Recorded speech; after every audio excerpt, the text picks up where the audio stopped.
Good morning everyone, I'm Jeremy Jakartin Huta Barat. Today, I would like to present a news report about several flooding that hit several areas in Sumatra on November 26 to 27, 2025.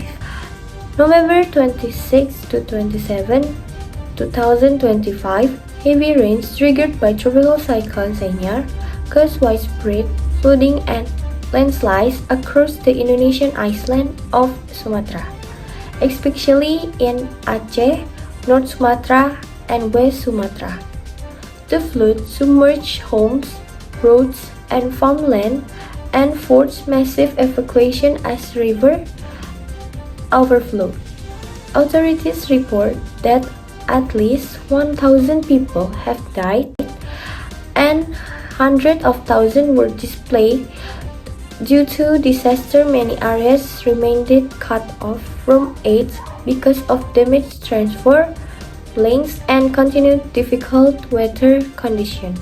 The disaster was driven by extreme rainfall and strong storm system linked to the unusual cyclone activity in the Strait of Malacca. The intense rain caused rivers to overflow and triggered landslides in hilly terrain, complicating rescue operations. Floodwater destroyed tens of thousands of homes and damaged infrastructure, including bridges and public facilities, leaving many communities isolated.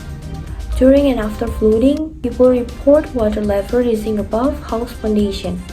Roads turned into muddy rivers and emergency shelters overwhelmed with evacuation.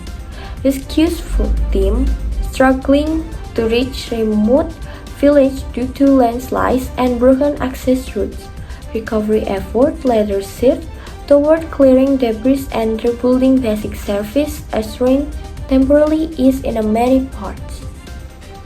This report is compiled from updates by Indonesia National Disaster Mitigation Agency or BNPB and regional media, including data on casualties and damage assessment in affected province. This is Jeremy Jakartin Huta Barat reporting, and thank you for attention and goodbye.